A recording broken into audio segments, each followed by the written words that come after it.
Assalamualaikum warahmatullahi wabarakatuh. Di sini kami kelompok 8 ingin mempresentasikan tentang sistem ekskresi pada manusia. Untuk anggota terdiri dari 4 orang. Yang pertama, Muhfahmi Akbar Abror, NIM D600220210.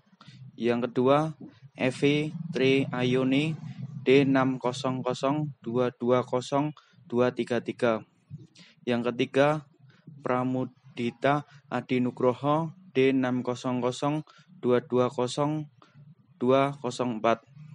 Yang keempat, Yuneza Randu Mulia D600220224. Di sini kami akan menyampaikan tentang pengertian, manfaat, serta fungsi dari sistem ekskresi pada manusia. Yang kedua, organ penyusun sistem ekskresi. Untuk yang terakhir, gangguan sistem ekskresi. Untuk yang pertama, kita memasuki ke sistem ekskresi pada manusia. Untuk pengertian, sistem ekskresi adalah sistem pembuangan zat-zat sisa metabolisme yang sudah tidak digunakan di tubuh manusia. Zat-zat sisa pada makhluk hidup seperti CO2, urea, racun, dan lainnya. Zat-zat yang diekskresikan tubuh, yang pertama ada keringat. Keringat adalah air yang dikeluarkan oleh kelenjar keringat melalui kulit. Kandungan utama dalam keringat adalah natrium klorida. Tujuan dikeluarkannya keringat dari tubuh untuk mengatur suhu tubuh. Yang kedua ada urin. Urin adalah cairan sisa yang diekskresikan oleh ginjal kemudian dikeluarkan tubuh melalui proses urinasi.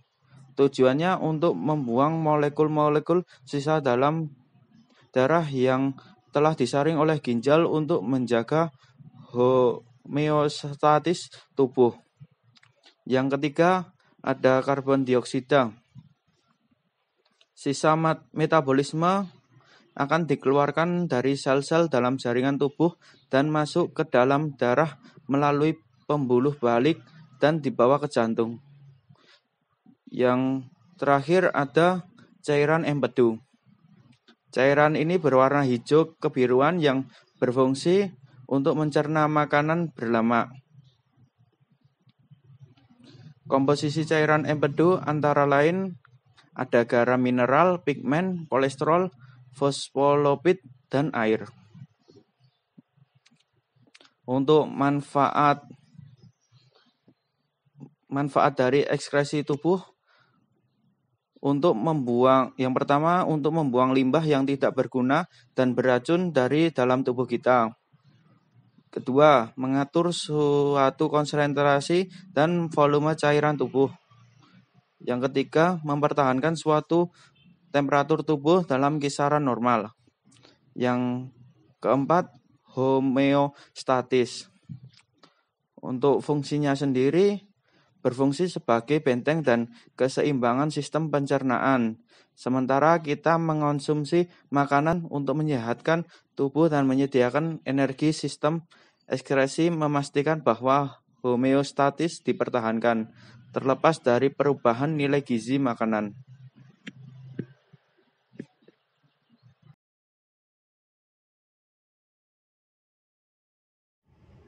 Yang kedua, organ penyusun sistem ekskresi pada manusia. Yang pertama, ginjal. Ginjal merupakan komponen utama penyusun sistem ekskresi manusia, yaitu urin. Manusia memiliki sepasang ginjal berukuran sekitar 10 cm. Letak ginjal di rongga kiri dan rongga ruas-ruas tulang pinggang. Fungsi ginjal. Ginjal memiliki beberapa fungsi, yaitu 1. Menyaring dan membersihkan darah dari zat-zat sisa metabolisme tubuh. 2. Mengekskresikan zat yang jumlahnya berlebihan. 3. reabsorpsi atau penyerapan kembali elektrolit tertentu yang dilakukan oleh bagian tubulus ginjal. 4. Menjaga keseimbangan asam basa dalam tubuh manusia. Struktur ginjal. Yang pertama, korteks terletak pada bagian paling luar. Kedua, medula, sisi dalam korteks sumsum ginjal. Yang ketiga, pelvis, ruang ginjal sebelah dalam medula, ruang kosong berhubungan langsung dengan ureter. Yang keempat, neofron terdiri dari badal Malpighi dan pembuluh ginjal, terjadi penyaringan dan penyerapan.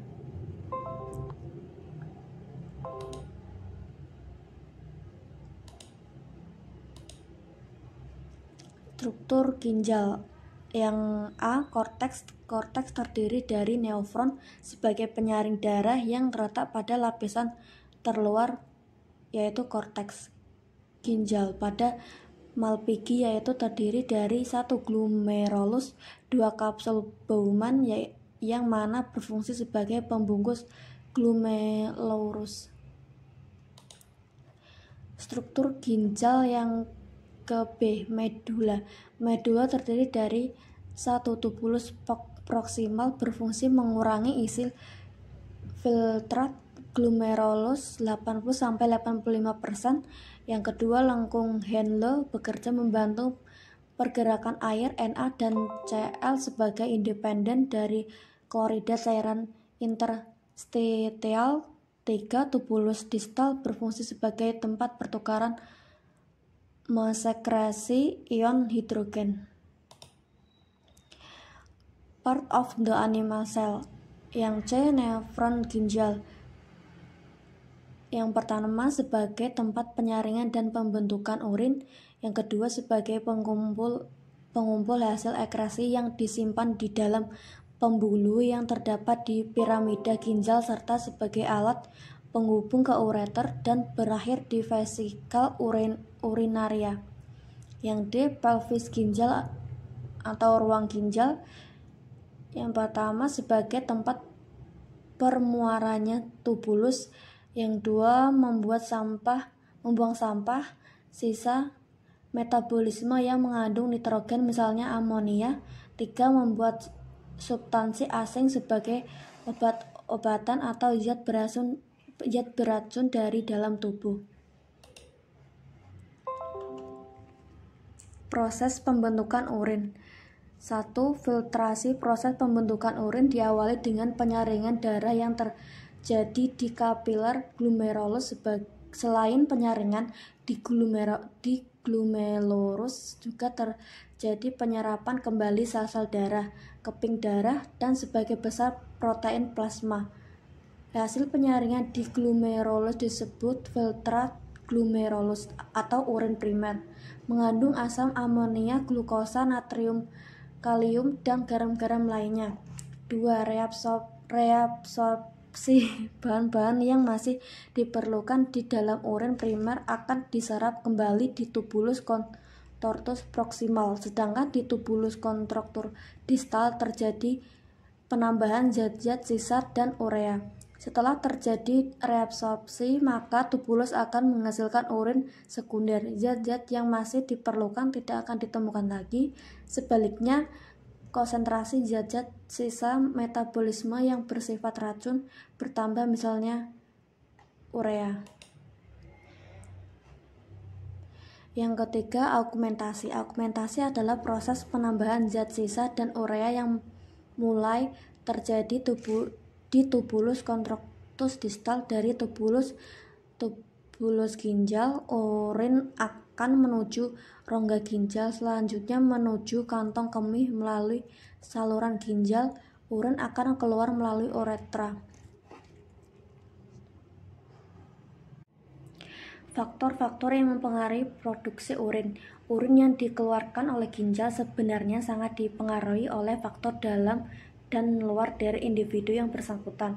Faktor-faktor tersebut antara lain hormon antidiuretik ADH, hormon insulin, jumlah air yang diminum, dan faktor cuaca.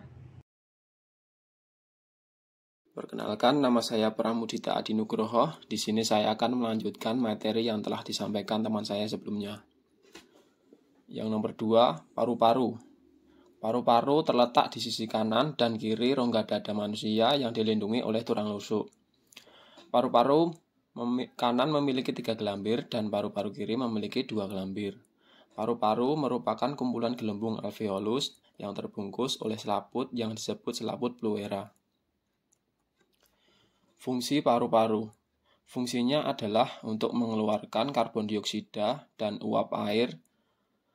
Di dalam paru-paru terjadi proses pertukaran antara gas oksigen dan karbon dioksida. Setelah membebaskan oksigen, sel-sel darah merah menangkap karbon dioksida sebagai hasil metabolisme tubuh yang akan dibawa ke paru-paru. Di paru-paru, karbon dioksida dan uap air dilepaskan dan dikeluarkan dari paru-paru melalui hidung. Yang ketiga, hati. Hati atau hepar adalah kelenjar terbesar di dalam tubuh. Hati terletak di bagian teratas dalam rongga abdomen di sebelah kanan di bawah diafragma. Pada orang dewasa, hati masanya mencapai 2,5 kilo. Sebagai alat ekskresi, hati berfungsi mengeluarkan zat-zat sisa ekskresi, mengeluarkan zat-zat yang tak bermanfaat maupun zat-zat yang masih bermanfaat bagi tubuh atau sekresi. Fungsi hati. Fungsi hati yang pertama menghasilkan empedu yang berasal dari perombakan sel darah merah. Yang kedua, menetralkan racun yang masuk ke dalam tubuh dan membunuh bibit penyakit. Yang ketiga, mengubah zat gula menjadi glikogen dan menyimpannya sebagai cadangan gula. Yang keempat, membentuk protein tertentu dan merombaknya. Yang kelima, tempat untuk mengubah provitamin A menjadi vitamin. Yang keenam, tempat pembentukan trombin yang berperan dalam pembekuan darah. 4. Kulit. Kulit merupakan lapisan jaringan pelindung terluar yang terdapat di permukaan tubuh. Kulit termasuk organ ekskresi karena mampu mengeluarkan zat-zat sisa yang berupa kelenjar-kelenjar keringat. Selain sebagai organ ekskresi, kulit juga berfungsi sebagai alat indera perasa dan peraba. Lapisan kulit. Kulit terdiri dari 3 lapisan. Masing-masing lapisan mempunyai fungsinya. Yang pertama, epidermis. Merupakan lapisan kulit paling luar dan sangat tipis. Epidermis terdiri dari lapisan Malpighi. Lapisan tanduk merupakan sel-sel mati yang mudah mengelupas. Tidak mengandung pembuluh darah dan serabut saraf, sehingga lapisan ini tidak dapat mengeluarkan darah. Malpighi merupakan lapisan yang terdapat di bawah lapisan tanduk yang tersusun dari sel-sel yang mampu untuk membelah diri. Lapisan Malpighi terdapat pigmen yang dapat melindungi sel dari kerusakan akibat sinar matahari. Yang kedua, dermis atau lapisan kulit jangat. Dermis merupakan lapisan kulit yang terletak di bawah lapisan epidermis. Lapisan dermis lebih tebal daripada lapisan epidermis. Lapisan dermis terdiri dari beberapa jaringan sebagai berikut. Yang pertama, papillary layer. Yang kedua, reticular layer. Yang ketiga, jaringan ikat bawah kulit. Lapisan ini terletak di bawah dermis, di antara lapisan jaringan ikat bawah kulit dengan dermis lemak. Lemak ini berfungsi untuk melindungi tubuh dari benturan dan sebagai sumber energi. Selanjutnya, mekanisme pengeluaran keringat. Proses pengeluaran keringat diatur oleh hipotalamus yang berada di otak. Hipotalamus dapat menghasilkan enzim bradikinin yang bekerja mempengaruhi kegiatan kelenjar keringat. Jika hipotalamus mendapatkan rangsangan misalnya berupa perubahan suhu pada pembuluh darah, maka rangsangan tersebut diteruskan oleh saraf simpatetik ke kelenjar keringat. Selanjutnya, kelenjar keringat akan menyerap air garam dan sedikit urea dan kapiler darah dan kemudian mengirimnya ke permukaan kulit dalam bentuk keringat. Selanjutnya, fungsi kulit antara lain sebagai berikut. 1. Mengeluarkan keringat. 2. Pelindung tubuh. 3. menyimpan kelebihan lemak.